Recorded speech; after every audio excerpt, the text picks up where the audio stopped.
the show with your friend and mine. So tell me, Dr. Squee, who's it gonna be this time? We like to hear you talk, and we love to hear you listen. And if you are not subscribed, you won't know what you're missing. So welcome to the Dr. Squee Show.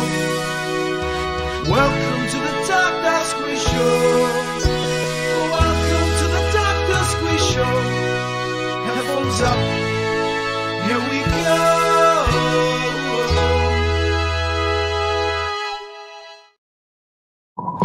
Hello and welcome to the Dr. Squee Show. I'm Dr. Squee and this is my show, except for it's kind of not. This is really the Director Files, the Lynch Files, as we're now going to be calling it. Or the Director Hour, the Lynch Hour. Which did we land on?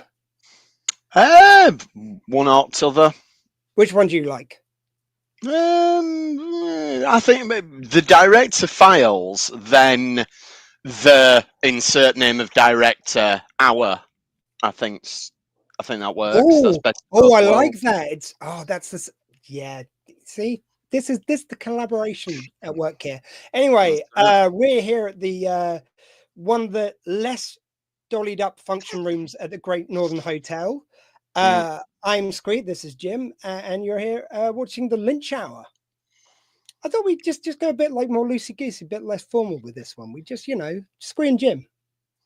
Yeah, I'm happy with that, and it's and we are relatively we know our ranks. They are on screen. We are Dr. Yeah, exactly. I think we don't need to flaunt our made-up titles in front of everybody all the time. It's. And depending on the director, we're in a different locale. So we're like, I like the idea. We're like, we're actually in two different function rooms for some reason, communicating over Skype, just to be dated for some reason, in the Great Northern Hotel. I like to think, and I like to think Twin Peaks is like at least like Romsey, where I am now, is at least 10 years behind the rest of the world. Yeah, I think so. Well, as we discussed when we talked about Twin Peaks, it's somewhere in time, isn't it? And there's some time stuff going on there, but yeah. Anyway, Jim, my friend, how's everything been with you? It's been pretty good, yeah. Excellent. Oh, and apparently we've lost access to some of the places where this is meant to be streaming. Oh, never. Well, that's fun. Okay, I'm going to take it's going some places. We have got some viewers, so yeah, somebody's watching. Yeah, I can always share it later as long as it's recording somewhere. And if people really want to find it, they will seek it out. I'm sure. Come on! We've always been ratings hounds. We've never relented. Oh yeah. It's all about the ratings, yeah. Although we could work on that, but one thing at a time. We've got David Lynch behind us. I thought that looked pretty cool. I like that. Yeah, that is pretty cool. I like that. In fact, we're gonna get taken down by YouTube for promoting smoking. He's got the cig there. No, because in fact, see if you can pussies anymore, Jim. Oh yeah, good point. I know I'm saying ironically, but I still squirmed. See if you can make it look like you're smoking that cig, because I can't do it because it's on your side of the screen. Go on, nah, bit over, other way, bit further. Nah, never mind. That gave me flashbacks to when we were together at the Sci-Fi Weekender, but sorry, we said never to talk about that. There we go. But a fun night was had by all. That's all I'll say. Always is. It's offering me to reconnect to a destination. Let's see if we can get this live to another place. Go on, reconnect to the destination. Probably gripping watching, but no, it's just coming up with a page and not anything else. Fine, cool. So we're here to talk some Lynch Files. This week it's Wild at Heart. We're up to 1997 1990 in the Lynch thing. Yeah, this was the one 97 because I saw the next one's 97, so I was surprised by the gap. Well, the gap's because we've already done Firewalk with Me, which was in between the two.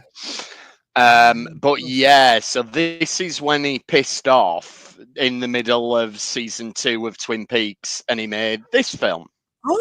I didn't realize. I didn't think of that. Oh, it makes sense now because there was certainly there always is, but like specifically, I don't know. There felt like a lot of Twin Peaks isms in there, like Yeah, like visually, it seemed it makes sense. That's the same time in his career. I think so. Yeah, you can definitely sort of draw a line from, we just had Blue Velvet, which thematically has a lot of the same DNA as Twin Peaks, but it isn't leaning onto the weirder, more supernatural side of it. Whereas I think you see elements of that coming into Wild at Heart. Yep. That he will pretty much, with the exception of the straight story, those elements will feature in all the rest of his work from this point on. So yeah, this is very, very much kind of inspired by that, and there's a lot of sort of thematic and visual crossover, I think, to what he was doing in Twin Peaks before he Yeah, and left this it is for a while. although I wonder because actually I'm just thinking this now. If there's all these kind of like in this film, it feels like he draws on a lot of kind of different themes. So you've got a bit of a Wizard of Oz riff. You've got rock and roll kind of a very big theme. Mm. You've got Pulp Fiction is a kind of style in there. I wonder if because he knew he was just coming off Twin Peaks and time wise this would be quite close, wouldn't it? So he like must have started working on it pretty soon. Yeah, I mean, this will have been in development, I think, after completing season 1 of Twin Peaks. I think he'll have gone into development of this and then I wonder if he was, broken away from season 2 to make this. because you've got like feelings of road movies are definitely in there and everything. Mhm. There's kind of so many thematic things in there, and biker films, and it's like I wonder if he was purposely trying to draw on inspirations and stylistic choices to avoid it being too Peaksian when he was going from, and he like at the Maybe. time it was before season 2 because he was at the beginning of season 2. It was him, so I Yeah, wonder I if mean, that was I know that this is based on a novel that was brought to him Okay. with the original idea was that he was going to produce this but not direct it, and he sort of fell in love with the book and decided he wanted to direct it as well as write and produce it. And just from interviews and things that I've read, I get the sense that we know that he wasn't happy with the way Twin Peaks was going in season 2, and it almost feels like this was a bit of an artistic escape from him, like something he could have full control over. Whereas we know that in Twin Peaks season 2, particularly, the network were asking for certain things and wanting plots wrapping up, and I feel like this is almost kind of a bit of therapy for him to go off and do his own thing. Yeah, I mean, Having said that, I don't think it's his most successful work. I no, mean that.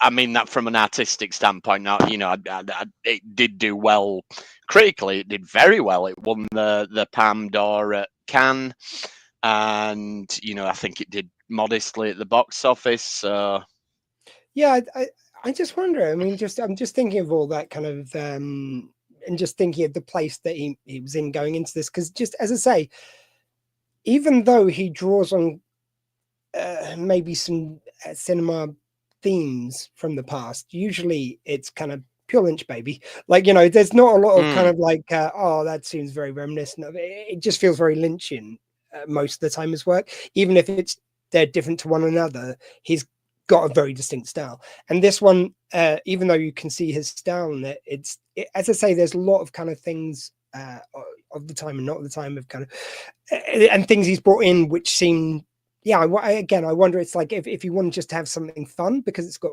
those big rock and roll and sex themes and stuff, and it's a bit of a gangster movie. It's a kind of a clever version of kind of the lads gangster movie, which kind of You know, I don't know. It seems very different, and I wonder if that kind of timing of being between peaks, maybe knowing he's going to, you know, leave it, but whatever, you know, it's like he maybe also not think he was going to direct it to begin with, and then deciding to. Maybe this kind of thing of like, oh, okay, I've got to come up with a take on this. So he drew on existing styles as opposed to working from the start. Like, does that make sense? Yeah, I think so. I feel like because it's an adaptation of someone else's work, Well, that's true. Yeah. it's him very much saying, "Let me see what I can do with this." Whereas, like up until this point, the only two sort of pure Lynchian films, if you like. Obviously, we had Eraserhead and then Blue Velvet are the ones that he solely wrote and directed, whereas the other ones we've watched I mean, have Doom been. specifically. Sorry, just going to say Doom specifically because we've now got, as well as the book, 2 movie versions to compare, and it's like it's clearly like that feels. I know they're telling Herbert's story, but that style is Lynch. Like that just feels Lynch to me. Dune in its style. Yeah, it's certainly. Yeah, it's definitely through his filter. Yeah, But for me, this doesn't feel. What's the word? It doesn't feel as authored, if you like, as yeah, some of his other films. yeah. Particularly out of the ones we've watched, particularly Blue Velvet, which the ones that we're gonna watch going forward, like particularly Lost Highway and Mulholland Drive, I think you can very much see the DNA from Blue Velvet to Firewalk with Me to Lost Highway to Mulholland Drive. I think for me, those are kind of the quintessential Lynch texts, if you like. And not to say that the rest of his work isn't interesting, but those are the ones that I think are the purest version of who he is as a filmmaker. I think it's going to be interesting when I watch because, as discussed previously, I accidentally watched ahead instead of this one. So this one we almost did a couple of times before we got around to today, and one of the times when we were originally going to do it, I accidentally watched Lost Highway, not Wild at Heart, Mm-hmm. and it's funny because when I watched, I must admit I was kind of flicking through scenes to just remind myself more than anything when I was making notes for today. For Wild at Heart, I didn't have time for a full rewatch. Like I remind myself of everything I want to kind of talk about it. But I found even watching it back like that, I kind of because I wasn't expecting it to be a cohesive story, I was enjoying the scenes more on their own and by their own merits. I picked up on stuff I missed the first time, which is Lynch. So you know, always worth giving a second watch if you don't think you like it.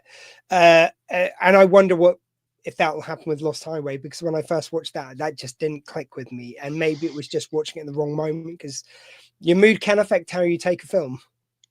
Yeah, oh, absolutely, it can. And I mean, you know, not to preempt the Lost Highway episode, but Lost Highway, I think, is my favorite Lynch film, and Yeah, I remember saying. it absolutely blew me away the first time I watched it. But we'll talk about the context in which I watched it for the first time when we get to it. But yeah, Wilder Heart, I agree. I think the more times I've watched this, the more I've enjoyed it, the more I've kind of got a bit of a handle on it. I still don't think it's his best work. There's things about it I feel just don't work. But the more I sort of embed it, I think in my mind, the more I can get out of it. But yeah, I mean, like we'll dig into it, won't we, as we Yeah, go I'd say through? But yeah, it's an interesting one. there's lots to get out of it, but there isn't, as I say, there isn't really a cohesive story. It's like it's almost, I don't know, it's difficult. I think the amount of different things that like so with the volume of sex scenes, the volume of music scenes, the view, you know, there's so many things which aren't dialogue and sort of like, I mean, I'm not saying the sex and the music aren't scenes, but you know what I mean? They're not story driving scenes. No, And when you break up those story driving scenes, I think that may be part of why it doesn't feel as cohesive, because there is a story there. I was about to say there's no real story there, but there is. It's just it's a there straight up. is. He's come out. He's trying. The mum's trying to kill him, but it's quite a simple story, which has to be driven by the. I don't know. It just doesn't come together. But on IMDb, the story goes thus: young lovers Sailor and Luna run from the Valley of Weirdos that Luna's mum has hired to kill Sailor. Yeah, so that does it much more succinctly than I was saying. Yeah, that's pretty much it. I just want to open up with, you know, that first scene when they're on the stairs. Is that the same staircase they use in Naked Gun 3 when Frank Drebin has his anxiety nightmare where he's got to save like multiple prams, and then there's... I don't think so, because that scene on the stairs it's an homage, well, a parody of The Untouchables, which itself was an homage to Battleship Potemkin. So I feel like I would have known if I feel like I would have read that these were the same steps. Okay, fair enough. I don't know why it just really both times I watched it, I was like, wait a minute. I mean, this is like that opening sequence. I do like the way he does this. Like, first of all, it's got this really kind of fairy tale like opening. You know, it says somewhere between north and south. Is it Dakota or whichever one? One of the ones that's got a north and south. Yeah. And Dakota or Carolina, one of them. So it giving it that almost whimsical sort of fairy tale setting. And that is something that kind of recurs throughout the film. Like, you have a couple of shots where we see a hand moving over a crystal ball, but yes, I think that only happens twice in the film, and it isn't used consistently. Like, it's used at the beginning here to illustrate a time jump, but then there's another time jump towards the end of the film, and we don't get the crystal ball. We get the crystal ball in another instance. So, and the fact that it's only used twice in a 2-hour film, it's not enough for it to be a motif. And for me, it's not enough really for it to explain itself. Like why are we doing this? I thought that was playing into the Wicked Witch of the West and the I think so. And so I mean, it's a 2-hour film, and it's so if you add those all together, it's a bit more like it's maybe 5 or 6 kind of like allusions you get to it. A 2-hour film, which is I feel like that theme has to play out throughout the film somehow as well, like where you don't get like a version of the Tin Man or the there aren't those straight up allegories, which like it feels like that is trying to suggest, and it's like, but it never makes it, and it's like we don't really see Laura Dern at one stage. It's actually a really harrowing scene. Like we'll get to it properly later, but like there's a bit where she taps her heels together and she's wearing red shoes, and it's like, well, yeah, she would make sense as like you could sell her as Dorothy, but you haven't done that, and it's like that. That is very touching and very kind of heartbreaking after what's happened, but it's like that theme isn't really there for you to pull on for her. No, you could do that. Yeah, you could do that in any film and it would have the same meaning, because we're that familiar with The Wizard of Oz and the Ruby Slippers, etc., that it doesn't need the scaffolding of the other bits. But you mentioned there the Wicked Witch of the West. Now, when they see the witch flying round, it's actually identified as the Wicked Witch of the East, which I don't know why, and I'm not quite sure what they're getting at with this, but because obviously the Wicked Witch of the West is the one that we're most familiar with, but the Wicked Witch of the East within the story of The Wizard of Oz is the one that Dorothy kills when she arrives in Kansas. It's the one whose legs are under the house right at Yeah. the start. So I Yes. don't know. Like, is this some sort of commentary upon the storytelling itself? Like, it interests me that he's chosen the Witch of the East, not the Witch of the West. Like, you've chosen a character who effectively doesn't exist within the story that you're referencing. Maybe it's like this is the suggestion that it's the prequel. So it's like she's still alive. Dorothy hasn't killed her yet. Dorothy hasn't. Well, Dorothy has lost her innocence, but not lost her fight. I don't know. I don't know. Yeah, I'm not It feels sure. like, But I don't think.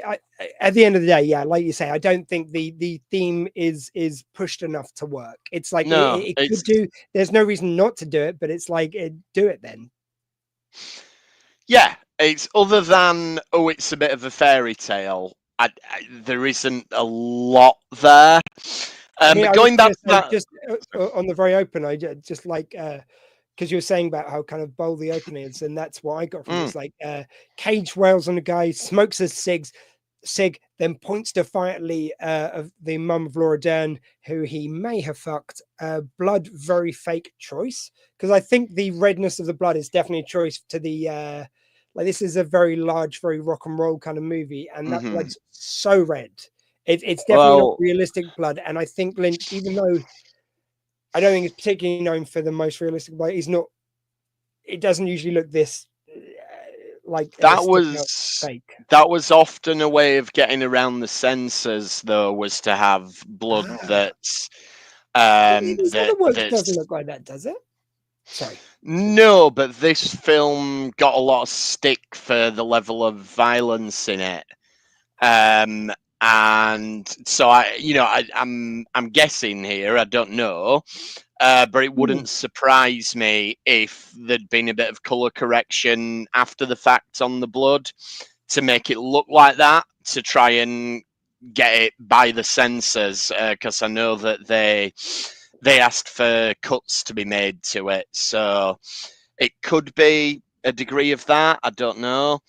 It's interesting because I think it could be either. I would believe either. I would believe that Lynch would Yeah, make I that would. realistic choice. I would also believe, that they do something in post to fuck around with it, basically. Yeah, that's Yeah. annoying if it is the case. But yeah, that opening scene, I do like it in that it quickly establishes the characters. It hints at something bigger going on, where you've got him pointing at the mother, and also the use of the music in that scene is a good setup for when we revisit that scene later on, because we come back to that scene, but where we start somewhere else, but the music puts us in that time and place. So it's a very clever way of establishing place within a film by using the music as a signifier of it. Which is nice, because one thing that does annoy me, I don't mind when someone does it artfully, but when, like, we were talking about Doctor Who last night, and they had a line that was put in so that it could be repeated later. And it's like when that's done, so you can identify, oh, that's that character, or oh, that's the, like, it can evoke a feeling, whatever you're doing, like it's a line to call back to that moment. And when they're done clunkily and don't really fit, it's really annoying. So when they can do it subtly with a music cue, or again, some writers can just make it seem organic, but it's when they sort of almost overemphasize that line, and it's like, well, yeah, okay, well, that's obviously you're setting something up. You that's not artful in any way. No, using a memorable piece of music is a good way of doing it, and it's it's a very deft way of doing it as well, because if the music places us within that time frame, you don't need to do an establishing shot, you don't need to repeat any of the action you've already shown. The audience can just get it and get that you're back there. So I thought that was very well done. But yeah, then, like you say, it go on. Oh, sorry. Are your nights going scene by scene? I've gone Yeah. chronologically. No, however you want. I will. Oh no, well, let's just we'll go back and forth. So I'll go for my next note. So I've got about the just really about the mum in general. So like kind of half witch, martini guzzling drunk, mum as the Wicked Witch of the East, as you so correctly say. Mum, oh yeah, when she was just going around the hitman and those phone calls and everything, and she's smearing stuff with it. There was just something so wonderfully. She was definitely the pantomime villain in this, and that was kind of very enjoyable. I really like that. I felt there was early tones of the broken. Well, I thought early tones, but actually this would be, I guess, late tones then of the broken Mrs. Palmer from Twin Peaks. I thought a lot of her mania and hysteria felt familiar here. Yeah, it's of a piece with that, I suppose. Yeah. I think there's more of a farcical sort of element to this Definitely. character, and like you say, the pantomime side, and the fact that she's seemingly romantically linked to all the big gangsters, which is good for the plot because it means it's quite easy to get all the different gangsters going after Nicolas Cage. But this is as good a time as any to bring it up then. I love it when she's on the phone to oh god, what's his name? Sorry, one second.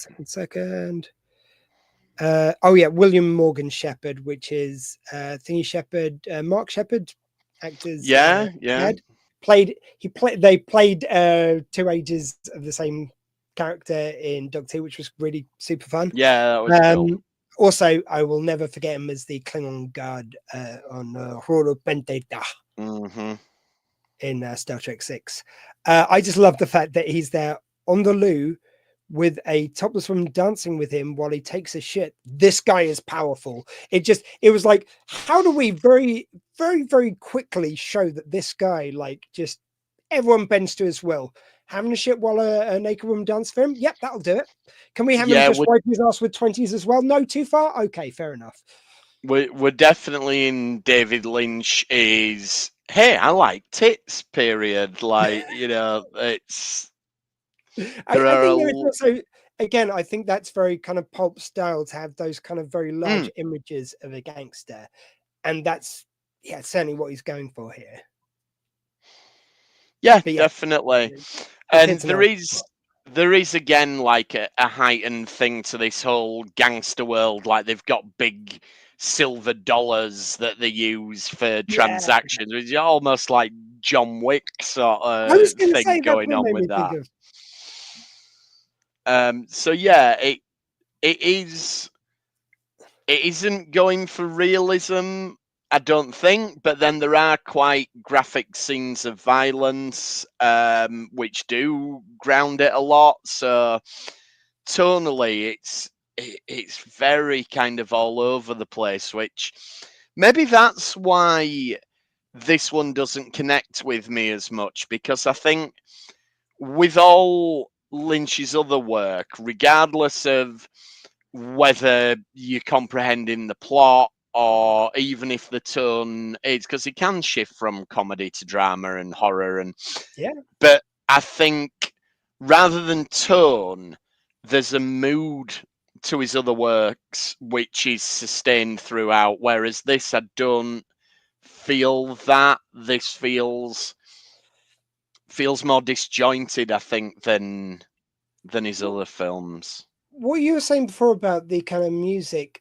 being the thing which takes us there, I think maybe this is why there's other reasons, but one of the reasons why it feels so Pulp Fiction is that for Lynch, the way he's cut it up isn't through different scenes in different time order, although there's a little bit of that in here. There's some flashbacks, but they are more flashbacks than it being told for Pulp Fiction style. But he does cut between, like I was saying, he cuts between acting, full-on music, like it could be a music video, dance scenes. There's so many different types of scenes which he cuts between. I wonder if that's his way of doing a sort of Pulp Fiction of like, here's all my ways of telling a story in different mediums, and I'm going to intersperse those, because I never think that anything Lynch is an accident unless the studio's gone and then hacked something, or or made a note or whatever. He doesn't do anything by mistake. There's if that's structured like that, that's how he wanted it structured, and I think that's maybe his version of Pulp Fiction. Yeah, I'm sure. Yeah, I'm sure it's all deliberate and everything. I just, as I say, it doesn't I agree. work Yeah, for me in the same way as other films largely do. I agree. I had the same experience. One thing I have got next is because it is quite early in the film as well. It's like it's an early scene where oh sorry sorry, I flicked the wrong one. Sorry, this is the problem with nights, you get lost in them. Oh yeah, the scene where Cage gets out of prison is very economical. It sets up this is he feels like the last rock and roll star, the last kind of guy of that generation. Like Laura Dern stretches her body flirtatiously. There's something about the way she does that out of a sports car, which seems very iconic to those kind of like, I'd say the road movies where you had the biker movies and you have the cool cars as well. And you'd have some girls themselves on it. And it's just, it seemed to fit on that mold. The fact that it's a sports car, well, is it a sports car or more kind of like American whatever. Anyway, I have no idea where cars are concerned. He's smoking a cig. Feels this movie is about the death of rock and roll in that way. He even says "rocking good news." There's a few lines which he uses as well, which seems and he's got period. his whole thing about his snakeskin jacket, which is a symbol of his individualism and so on and so forth. And that scene where he's kind of together, the scene where he's in the bar and the guy accidentally nudged bumps into Laura Dern, and the way he's apologizing or the way he's kind of calling him out, but going, it's like, sorry to do this in front of a crowd and all, but I wanted to apologize to my girl. No, go get yourself a beer. It's like it's very Elvis, and it's very. There was something about I think it mixes in those kind of like tough gangster, like gangster in the rock and roll movies, and the kind one which was Elvis, who would kind of like, hey, look, I'll fight her if I've got to, but I don't want to. It's like he was not looking for the fight, but he'd have one if he had to. And he's almost kind of casting himself as a hero within the story, and you get that thing about I'll only sing "Love Me Tender" to my future wife, and like, okay, why exactly? But I suppose that's almost like a fairy tale thing, it's like, the prophecy might come true if he sings "Love Me Tender" at the end of the movie, which, spoilers, he does.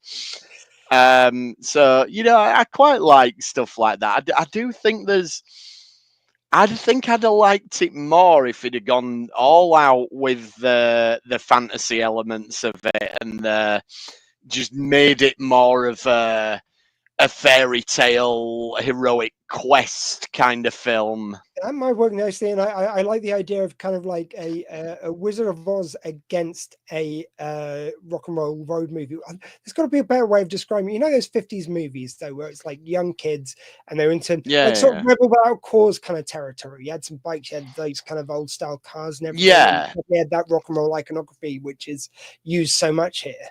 And it is again which is again a Lynch thing. It is exploring America as a concept and America as what is Americana and what does that mean, and this is doing it by having it as a road trip. But then if you look at Twin Peaks: The Return, that goes all over America. So again, there are things here that he'll come back to and he'll look at again. And the music videos being music videos. I gotta stop saying that, but you know what I mean. The musical performances, very Twin Peaks: The Return. That's well, up to this point, that's the time he uses them as much as he used them here, music kind of performances. There's other ones I think where they come up here and there, but not. I mean, I suppose there's that one which was the last one, which was set in a club partly, but that's the location, so it's not the same as having a musical performance put in there, which isn't part of the story necessarily. Yeah. And I want to talk about the sex scenes as well, because this is something I messaged you about, and you had a really interesting take on it. But like I did, your take, like, which we'll introduce in a second, I did like. I think you're probably right, but it's still, after a while, it's like that. I don't know. It's something like, it reminded me of the credits to Tales of the Unexpected, with the kind of like colorful flames against the sex and the silhouettes of the body, and like it's. And don't get me wrong, Cage is sexiest, Dern at her sexiest. It's like it's celebrate their sexy bodies, but it's like, man, there's not a position I did not see those two in. I felt like I was watching a porno at times. There was a lot of it, and I know that's meant to There challenge was our a previous lot views. of it. But man, yeah, sorry, your take, like, please I remind us. can't remember what was my take on it at the time.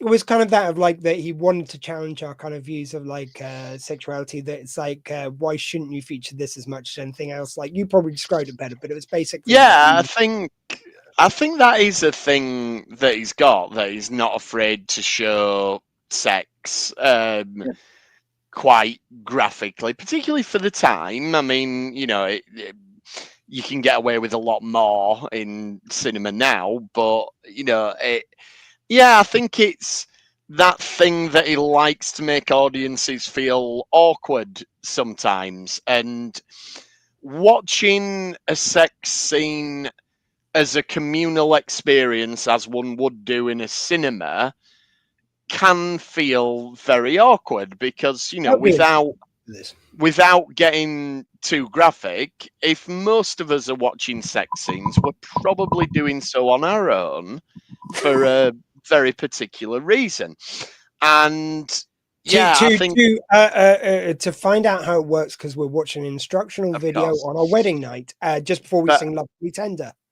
well, yes, but Come on, that was good writing on the fly. that was good. Oh. But yeah, I think it is. I think it's to get the viewer to question, why am I uncomfortable watching something that, you know, we spend a lot of time thinking about it. We spend some time doing it if we're lucky, and it's That "Love Me Tender" one. moment. Yeah, exactly. It's something that shouldn't be as taboo as we kind of see it as, and I do think the relentlessness of the sex scenes and the frequency of the sex scenes is supposed to get us to kind of, yeah, kind of address that a little bit, to interrogate that a little bit within ourselves. Yeah, no, I can see all that. But yeah, it seemed like, I mean, again, maybe this is me trapped in exactly what Lynch is kind of exploring there, but it's like, just seemed a little much. I don't know. I can't think of another No, way to I describe it. agree. I agree. Yeah, but the scenes were like, I like the fact they were graphic, and I like the fact they challenged that. I like the content. It was just the volume. Like it was like and there was one thing which I always find this weird in movies, and there's a few examples of this, but it's when you have the sex bit, you don't see any kind of like naughty bits. And then afterwards, you see the naughty bits. It always seems weird to me. Like, during the sex, the naughty bits make the most sense. So, like, there's a bit in this, the first sex scene, Laura Dern and Nicholas Cage, and you don't see her boobs, basically. Then she's putting a top on, and you see her kind of like that, doing that. And it's like, top going over boobs. But it's like, why wouldn't you check? I don't know. For some reason, that really kind of bugs me. It's like in Shakespeare in Love, there's a scene where they unwrap Gwyneth Yes. Paltrow. And it's been pointed out to me that she might have marks from the things, but you can do a cutaway, for God's sake. But it seems like when she twirls out, then to like not present her, but you know what I mean? It's like it seems to flow in the scene that she then would be seen naked, and then you see her naked in another bit, which is, I don't know. It just weird. For some reason, it bugs me when it just. It's possible. Again, it might be something to do with the classification boards, that you can show boobs if they're not shown in a sexualized way. So putting a top on might come under that. Whereas They if you break that show it later. in the middle, but yes, they do. You're right. I've no idea. Yeah, no, but am I just crazy, or is that? No, it's yeah, it's an interesting point. But I have no idea what the answer is. No, those little things like that feel like a disconnect to me, and I think, Yeah. yeah. I don't think it does to necessarily everyone, but they're just little things which just take me out of it in a very weird way. So you go for a note. You go for it, sir. What are you So yeah, another thing about this is there's a lot of almost like vignettes that take place over the course of the film. Like you've got a couple of times where Nicolas Cage decides to tell a story. So that's a bit where they're in a bar and he's telling this story. He has a great line actually, which makes no sense. Well, I suppose maybe kind of does. But anyway, he says, "I had a boner with a capital O," which I'm like, okay, whatever you say, Cage. I mean, does he mean he had a boner that gave someone an orgasm? I suppose if he's going for the big O, maybe. But yeah, I but just thought of that O? now, like maybe that's what he was getting at with it. But I feel like I the just term the big O was later. Or was that 90s? I've no idea. But yeah, so he tells this story. Then there's another sort of vignette where there's like uh an alien thing that appears, and then we keep getting these flashbacks to the fire, and so there's a lot of bits that, like you say, kind of break out of the time frame that we're doing and kind of intrude upon the narrative briefly. And then there's the weird bit where Well, go on, can I sorry. just link in, because I feel like we can sort of take care of these in one. So basically, what Mhm. you're saying about kind of the weird like stories and vignettes and everything, it's when all those kind of, there's some very harrowing moments of Laura Dern's character getting molested. She seems disassociative in times, and I like it, Yeah. and the way she tells it, like as if it's again, I think this does fit with the theme of kind of almost fairy tales and storytelling, because she sort of says this happened. It's like, oh, and then he died of a heart attack, and you see him going off like a thing in a car, isn't it? Where Mm. he dies. It's yeah, it's it was kind of interesting the way they did that. And it's sort of like, I think that kind of set up the reason why Laura Dern, at least to begin with, feels beholden to her mum. And like, there's when her mum tells her what to do, even though she defies her, she doesn't like openly defy her. She doesn't go, well, fuck you, I'm going to do whatever I want. She does it behind her back, which means she's trying to, what her mum's opinion of her matters. And I think Yeah. that's because she was the one who saved her from these situations by basically by killing the bad guys, which she's trying to do here. But here, the bad guy is the person who she loves. Oh, to her mum's view, the bad guy. Yeah. Yeah. That's kind of interesting. It's like, it's kind of, if you let someone out of vengeance for you when you want them to, what happens when you don't want them to, I guess, is kind of like something which it's just something I'm thinking of now. It's, yeah. But yeah, that's another bit where it kind of flashes out of the action. Yeah. But then another time she's telling a weird story about Santa dressed guy. Yeah. And Yeah. then there's the bit where Harry Dean Stanton gets killed, and it kind of gives off almost like deep south voodoo kind of vibes. It reminds me of Live and Let Die, and Yeah. that just seems weird. Just kind of dropped in the middle of it. So yeah, And maybe the idea is it's a road movie. I'm going to show you slices of life, slices of weird life from all across America, kind of thing. But it's like, I I don't mean, you know. do again, like wherever they go, there's these little bits of and now I know this is when he's just done Twin Peaks. So it just makes perfect sense because everywhere there's a lot of flash Twin Peaks. So there was these are noted hotel with one guy power cleaning. For some reason that seemed very Peaksian to have just one person doing a job. It's and he like looked a bit too old to be doing that as well, which I don't know, seemed like a choice by Lynch. It's like the slow bellhop guy and the slow guy in the bank, and Dine looking very 50s USA, or anytime USA never changes. Like lots of familiar looking things. I put a list of guest turns and a few kind of little notes. So we mentioned Harry Dean Stanton there. I felt like he was, to begin with, he almost felt like a husband looking for a quiet life, but then it's almost like he gets into this. I don't know. It's an interesting character he plays. I mean, he's always going to be interesting no matter what he does. Crispin Glover turns up, Isabella Rossellini, Grace Zabriskie, who's in Twin Peaks, Miss Palmer. I just love how she's got that kind of big, insane performance as the Louisiana evil queen. And it's like what we were kind of talking about before. It's kind of, I think this is the same as where I was comparing the very over the top large sort of pantomime villain mum here, which kind of reminded me of what she did as the mum going into Mania, because those two performances, like if you play one wrong you can do the other by accident. Like if you play kind of Mania wrong, it can go very pantomime. Here it's done on purpose obviously, but it's like you also see her in that in her character here, mum from Twin Peaks, Grace. You get to see her like doing that kind of pantomime version of what she did in Peaks, and I thought that was kind of really interesting. It did seem like the same performance through a different lens,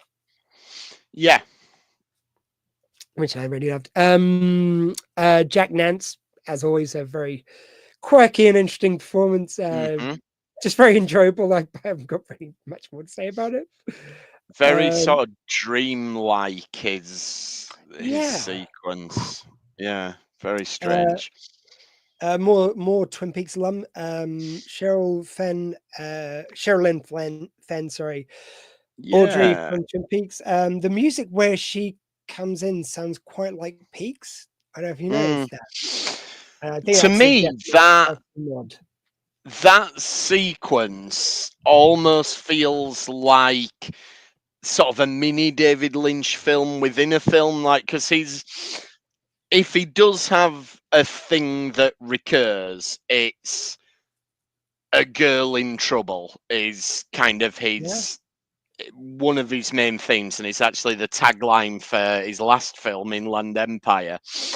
And this is kind of that. It's this little tiny version of a girl in trouble, and it's almost like our characters in this film have wandered into this whole other film starring her, and you can imagine her backstory.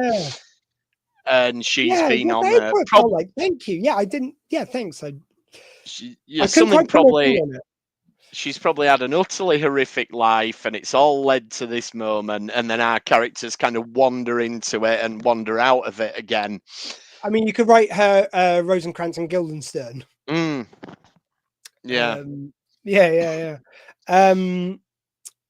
of course Laura Palmer herself, Cheryl Lee. I thought it was very interesting that seemed like it was almost like it was a nod to her ascending as the angelic form in Twin Peaks. Very similar, very much so. She's the good witch here, but it's presented in a very angelic way, and obviously there's the scenes of Laura Palmer later that we get to see. There's definitely a very clear both visual and thematic link between how she appears here and how she'll appear in at this point it would be later in Twin Peaks, because it's in Firewalk with Me that we see her like that. But there's definitely that. And as we mentioned before, William Morgan Shepherd, just brilliant. Do you want to play? I've got a little game Oh, So what we're going to do is I've got some stats about the three Cage, Dern, and Defoe, okay. and you kind of got to guess the thing. So, how many credits do you think Nicolas Cage has on IMDb as an actor? These are all as an actor. Oh, because he went through that phase where he owed the tax man and he I'll, did about I'll give 50 you 10 either films. way. 212. We see now you made the actual figure look shit. 117. Oh, is that all? I mean, having said that, I was going to say considering his age, but I think I've realized just William Dafoe looks a lot older than both of them, but I don't Yeah, see, think I thought Nick Cage did a lot more crap straight to DVD than he evidently did. But there we go. But how many now? I started writing these things down because Cage said that it was like, sorry, you told me this about like what he said about Lynch, like Yeah, he unfriended said him, like, yeah, ironically. Lynch kind of freed him to I'm going to call explore his. bullshit this. Go Oh, on. sorry, explorers. Sorry, sir. His nouveau shamanic acting that he does. Very nice. Sorry, I did not mean to cut off the nouveau shamanic ever. How many films do you reckon this is in? How many films is this into Cage's career? Yeah, average 117. How many films? I have 117. 40. Lower than that. It's 14. Oh, Now, there we go then. no, but let me. I'm sorry, I love Lynch, but fuck off, did he unleash Cage? No pun intended. He'd done by now Raising Arizona, Peggy Sue Got Married, Valley Girl. Like, if you look at the films he did and some of the performances within that, Raising Arizona alone. Come on, man. Raising Arizona, certainly, yeah. I don't think Lynch, like, I mean, obviously Lynch always gets something unique out of an actor. I believe that, but it's like, I don't think he really was a stayed actor and then Lynch let him free. Yeah, Raising Arizona is full on Nicolas Cage. Yeah, let's be real here. When was Vampire's Kiss? Because that's I think that was that's just the prior when I cagiest of all. Yeah, that's 1988. So yeah, he'd done that before this. So yeah, no. Yeah, I'm just calling bullshit there. So yeah, Laura Dern, how many acting credits? I bet she's done more than I impulsively want to say, but I would guess it's High. around 70. Quite a bit higher. Oh, Do you want another guess? go. No, go on. 102. 102, fair enough. Yeah. How many credits do you reckon for her? Because she looks very young here. Out of the What, three of them. before this? Yeah. Before this. Oh, And no. I will give you a clue. Includes some TV. I think it was only two or three. But it's some TV. I reckon that's fairly low. 12. Not far. 16. 16. There we go. So they're, so far 14 and 16, very much on a par. Now William Dafoe, how many credits do you think he's got? He's got shitloads. Mm. He's probably more than Cage. 180. Again, not too far. 155. Well, there we go. Like 117 for Cage, and 102 for Dern. Well, not the as big a gap as. I don't know, actually. Yeah, like you say, Cage seemed to do just a stream of like endless ones for the Taxman at some point. But anyway, how many credits do you think he was in for Defoe at this stage? Defoe again. I don't remember seeing much of him before this, but I bet he did more before he was well known. 25. 20, not far out. Actually, I go. didn't. Do you want to have a look at which ones he did before that? And I'll Who, Willem Dafoe? Yeah. I wonder, like, if because you raised an interesting point. I wonder if it was the ones he's not remembered for. But But he's a very another very Cage and Lynch type presence, I thought, Defoe. Yeah. And I think that's like the same thing as with Cage. When he does something like the Green Goblin, it's the perfect use of that largesse and the big performance he can do, and the bold acting he always does. But every now and again, it's like with Cage, it's either a strong hit or a wild miss, but they swung for it. You know, Yeah. it's never boring.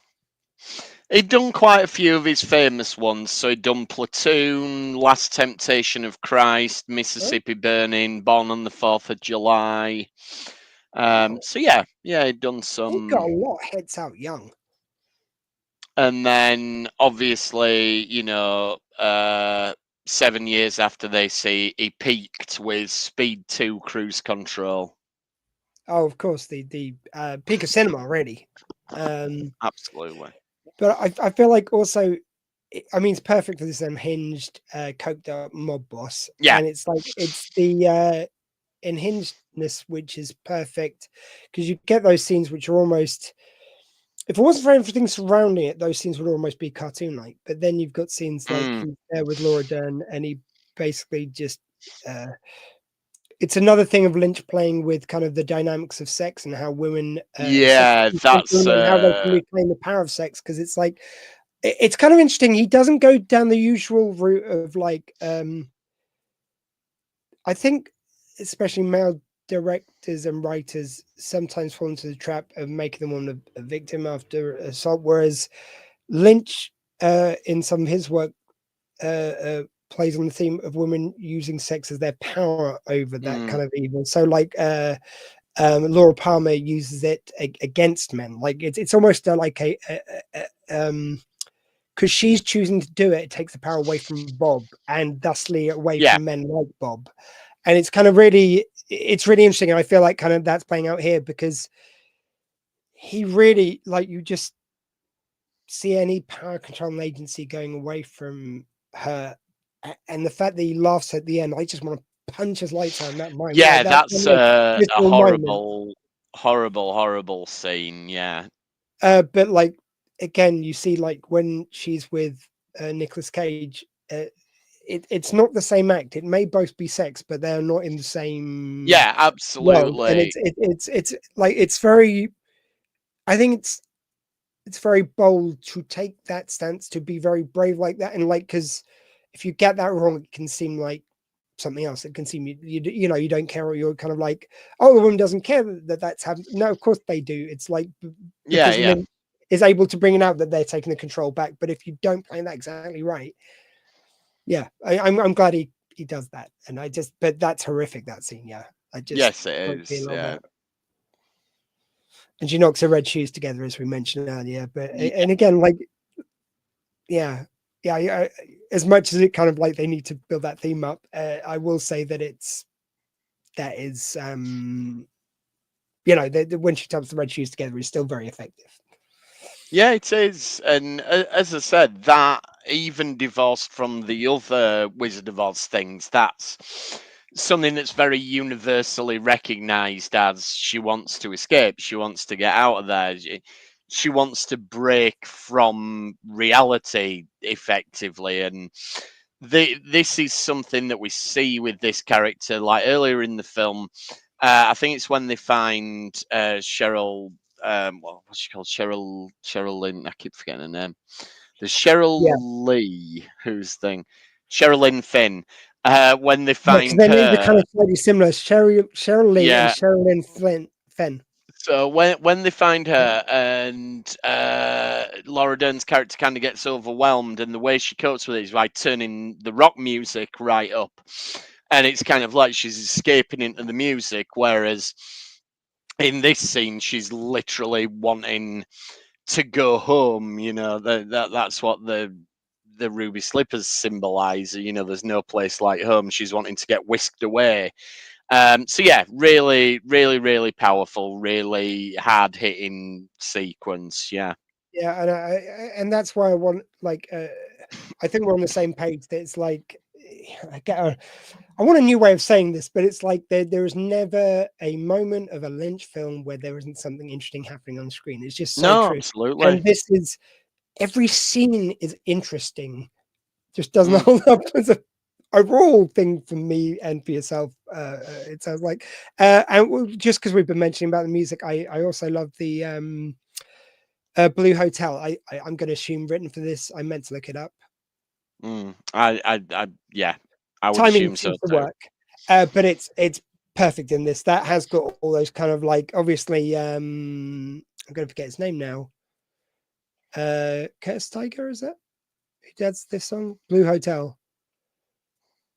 I'm Anyway, not sure. that song is like really fits in with this film very nicely. It's a bit more low key, so it's in the background when they're driving, and that works very nicely. But it doesn't seem out of place with the rock and roll theme. I kind of quite like that song, and I remember it very fondly from that time. And it seems to really work in here. It's almost like I've known this song all these years, and now I see where it fits. It's like Yeah, it fits I like perfectly in that. that scene so well. Yeah. Have you got anything before we I was going to start going towards the end. Have you got anything else? No. I'm ready to wrap up. Yeah, wrap up the story. I mean, Yeah. it's So I thought it was going to go out with Nicolas Cage getting taken out in the bank robbery. I must admit. yeah, And it's like when they've got the tights over the head for him to fight, and because he's already, I sound like I'm going to diss him now, but it's like he's got a kind of very distinctive features, very expressive, yeah, and like when the mask kind of crosses those, it adds. I don't know, it just works really well with his it face does. and the grotesque character he's being. The fact that his nose is a bit out of joint, it's just that's how fucked up that guy is on the inside as Yeah, well. And he's just a walking. He is a bit like the non-comic book version of the Joker here, which funny enough yeah, since he's known for Spider-Man quite well. And it's kind of that bit. It's like there is sort of it almost feels at some points like there's multiple endings to this film because you could mm, have had Cage taken out. Then that would seem like a natural end. Next bit, yeah, Laura Dern's had a kid. Whilst Cage was in prison, he gets released. He decides to leave them, that they're better off without him, making that sacrifice. Feels like him growing up, but also the end of, say, the death of rock and roll, maybe moving on from those childhood need to rebel that Laura Dern's had. And even though the trauma you've been through, you have to find like what the correct path is for you. And you have to yeah, somehow learn to live with those traumas. I don't want to say get over because that's an oversimplification, but you know what I mean. You have to find your own path. Not with Cage, not with your mum, but her path with her yeah, child. And then they sort of undo it a minute later. yeah. I mean, I think Lynch changed the ending of the book, so I think the ending of the book they do split up.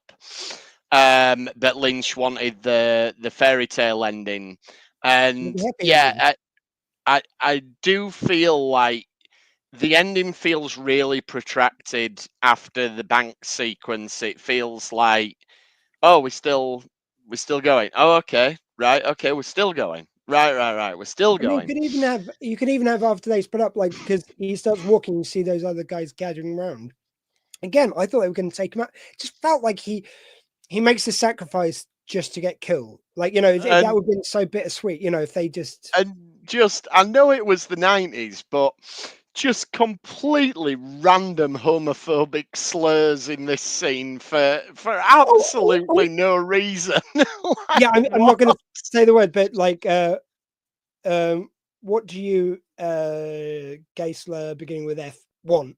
Yeah. And then he apologized later on. And then he said, "I'm He goes sorry for like, "Oh, calling I'm you." sorry if I implied that Yeah, you're a homosexual." Oh no, that's not a bit you should be apologizing for, mate. That's not the yeah. bad. It just seemed to just come out of nowhere, and it, it seemed very mean-hearted for David Lynch. I know he has lots of violence and things like that in his films, but this just seemed What unnecessary. what I will say is, and I'm not saying this in defense of that word, obviously, just to put it in context of the time. If you watch Mallrats and Chasing Amy, Kevin Smith, which is known for being kind of the accepting of everyone, like Yeah. very very gay friendly in his work and everything. And in those films, like this Chasing Amy gets questioned, but anyway, in those films he uses that word like lots, like, and it's like Yeah, it it was so was. normalized. I think even people who were on the right side of stuff for everything else were using it casually. So Yeah, yeah, I I think think it's so maybe jarring it's here just. because it only gets used once, like you say. I think that's why it seems Yeah, so jarring I think in maybe a it's weird just way. one of them words that we've rightly cut it out of the cultural lexicon to the extent Totally. now that it is shocking when you hear it. Yeah. But yeah, you probably wouldn't have batted an But, eyelid back in the but like, 90s. But I think if you've got it kind of like, I know it sounds perverse, converse, whatever, but it's like, I think if it's used throughout a film, you kind of realize it in the context of its time because it's used yeah, in different moments, different sensibilities, different characters are showing, like if there's a gay character, how they relate to them, so you can have, if you've got like the characters, not being homophobic, but that word's bandied around, it's clear that that's just wrongly so, but a feature of the time that word was used yeah, quite. yeah, It wasn't seen as a kind of taboo thing, yeah. I even though it was think wrong. it's yeah. I think But you use it's it once right at the end. It's hard. It really sticks out like a sort, like, oh my god, it like, does. and you're near the end of the film, so you're not thinking of Yeah, anything of that and time we're to about reveal to itself. go into what's meant to be a really heightened romantic finale to the film, and it's like, oh, you've just made me really not like this guy now. It's yeah, But there's strange. nothing. There's nothing. Or I won't say nothing, but there's nothing else that sticks out as large in this film, which makes it of its time. Like, No, usually if there's one, there's a few. You know what I mean? It's like there's a few where you go, oh, you probably wouldn't have done that, but yeah, that's one, and no, it's I really jarring for it. It's just on its own. totally Uh, agree. Very strange. um, yeah. So then Cage undoes it all for rock and roll bitches. Mum breaks down and her picture disappears, which I guess it's tears. Was that like water and melting? I think that was the Wicked Witch melts with the water. Sure, let's go with Yeah, that. Yeah. yeah. Running on car tops and singing "Love Me Tender," and that running on car tops thing that is used so many, like Crocodile Dundee sprung to mind, but there's so many films where you've got that as the thing where they run across the car tops. See, weirdly, it Well, also reminded me of Crocodile Dundee, but he doesn't run across car tops. He walks across the people in the subway. But yes, it also reminded right. me of it bizarrely. Yeah, because I guess it's the same bit, just you're on people, not Yeah, cars. it's the same thing. And Yeah, I think that's because the cars one does get used in a few films, which I yeah. couldn't think of another one right now, but The end I'm of sure Peter they're out Kay's there. car share. Yeah, there you go. There Um, you go. but oh, Almost Crocodile Dundee, but not quite. we should cover Crocodile Dundee. I love that bit where he's like, "What does she want? What does she want? What do you want?" That guy's brilliant. He Yeah, earned his and it's money like for that scene. That the, fella. the guy at the end to go like he's going, I love you. Like, it's just Yeah. like from Tell him. 20 doesn't Tell know. him don't leave. Or tell him don't leave. I'm not going to marry you. He tell her don't leave. She's not going to marry Richard. Brilliant. Brilliant. Love it. Nice. Anyway. Second time that's come up. I sent like I've got a new kind of like double absolute huge. Oh, she's turned on the bat signal again. It's a double air fryer thing. And I got my friend Michelle to send me a picture of Due South by Southeast fame. Mhm. I got her to send me a picture of an air fryer. First of all, I asked her to send her a copy of hers. And then she goes, oh, we got rid of it a while ago. Unfortunately, you didn't have room in your kitchen. That's annoying. I go, okay, send me a picture of me, like from online or something. So she sends it through. And I go, and I said, oh, and you've got to put, like, I said, send it through with the words, this is an air fryer. Mm. So I could, of course, reply with the picture, that's not an air fryer, this is an air fryer. She had not a fucking clue what I was talking about. Going, you're the only What? person who doesn't know that, right? Even if you don't know the film, anyone of our Yeah, age knows that. yeah. That was like one of the most famous I was enraged. lines. Yeah, Enraged I was. that's bad news. Is that? Anyway, I was just looking, since this is going to be the director files, to try and get Crocodile Dundee in. I've just looked up what else the Crocodile Dundee guy did. The director is called Peter Feynman, and he has not directed much else of note. mind you, if we do not all the at Crocodile all. Dundee films, we can say it's the Feynman. Did he do all of them? Nope. No, in fact, I don't think he's directed any other feature films, so we could just do that. As just. Oh yeah, actually, that's no, a really good point. If it's he's done literally the one only one he's done. other. No, he's done one other film called Driving Me Crazy. Do you know To what? get Sorry, to know his girlfriend's son, a working class guy volunteers to pick him up from prep school, only to learn that he isn't the nicest man. All written by John Hughes, though, so it'll Who did probably it? have Was a that half with, decent script. Al from Love and Marriage? Yes. Married with Children. Yes, I remember Yes. that. That's a decent film. So let's do it like those two. There you go. Them. Yeah. Anyway, that's getting ahead of ourselves. Do you know what? Yes. You know what? When I do the credits, I'm picturing these kind of like pictures of these directors swooping past the screen, and you have like David Lynch, Kevin Smith, Dick Donner, and then you've got just that guy, and no one knows who he is. Like, delicious. Well, that's it. No one does know who he is. And there isn't a picture of him on his IMDb, so good luck finding a picture of him. It's got to be something on set I can find, and that will make it even more obscure because people can't even look it up then. Yeah. Anyway, but yes, Wild at Heart, interesting. Not my favourite. But before we do get to my favourite, which is Lost Highway, there was a line in this film that I think is a clue to unpacking what's going on in Lost Highway. So when Nicolas Cage tells his story about his boner with a capital O, he says something about gentlemen. He says she was a brunette, but gentlemen prefer blondes. So remember the line, gentlemen prefer blondes. And there's a sequence early-ish in Lost Highway where Bill Pullman they ask him about what he thinks about photographs. Why he doesn't have any photographs, and pay attention to what his reply to that is. And those are my clues to unraveling the mysteries of Lost Highway. Okay, well, I look forward to that greatly. And as I say, I look forward to seeing if get a bit more out of it this time. So, funny enough, we're going from 1990 to 1997. So, I will see you in 7 years. What do we do as an outro to like the Lynchian files? I don't know. I don't think we had one. So I think that was quite good. Say again. I think that was quite good when you just did that. I think we should have how many years?